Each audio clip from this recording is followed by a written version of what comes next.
بسم اللہ الرحمن الرحیم۔ السلام علیکم۔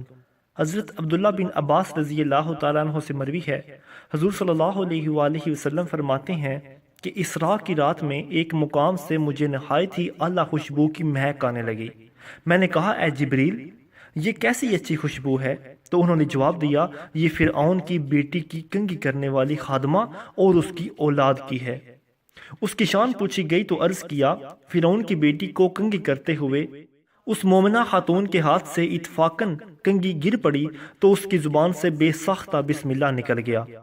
فرعون کی بیٹی نے کہا کہ اللہ تو میرا باپ ہے۔ اس خادمہ نے جواب دیا کہ نہیں، میرا اور تیرے باپ کا پروردگار اللہ ہے۔ فرعون کی بیٹی نے کہا کہ میں اس کی خبر اپنے باپ کو دے دوں گی۔ تو اس نے کہا کہ کوئی حرج نہیں۔ پس اس نے اپنے باپ کو ساری بات سنائی۔ فرعون نے اس خادمہ کو بلوایا اور کہا، کیا تم میرے سوا کسی اور کو رب مانتی ہو؟ کہا کہ ہاں، میرا اور تیرا پروردگار اللہ ہے۔ فرعون نے اسی وقت حکم دیا کہ تانبے کی گائے کو آگ میں تپایا جائے۔ جب وہ بالکل آگ جیسی ہو جائے تو پھر اسے اور اس کے بچوں کو ایک ایک کر کے اس میں ڈال دیا جائے۔ اس مومنہ عورت نے فرعون سے کہا کہ میری ایک درخواست ہے۔ اس نے کہا کہ کیا؟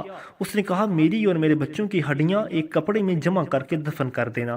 فرعون نے کہا، اچھا، تیرے کچھ حقوق ہمارے ذمہ ہیں، اس لیے یہ منظور ہے۔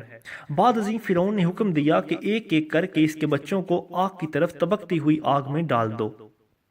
جب دودھ پیتے بچے کی باری آئی تو فرعون کے سپاہیوں نے جب اس بچے کو چھینا تو وہ گھبرائی، تو اللہ تعالیٰ نے دودھ پیتے بچے کو گویائی عطا فرمائی۔ اس نے اپنی ماں سے کہا، امی جان، افسوس نہ کریں بلکہ آگ میں ڈال دیں، کیونکہ دنیا کا عذاب آخرت کے عذاب سے بہت ہلکا ہے۔ تب ماں نے بچے کو آگ میں ڈال دیا۔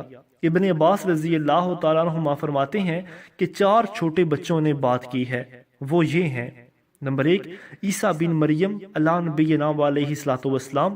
نمبر 2، صاحب جریج۔ نمبر 3، یوسف کی گواہی دینے والا۔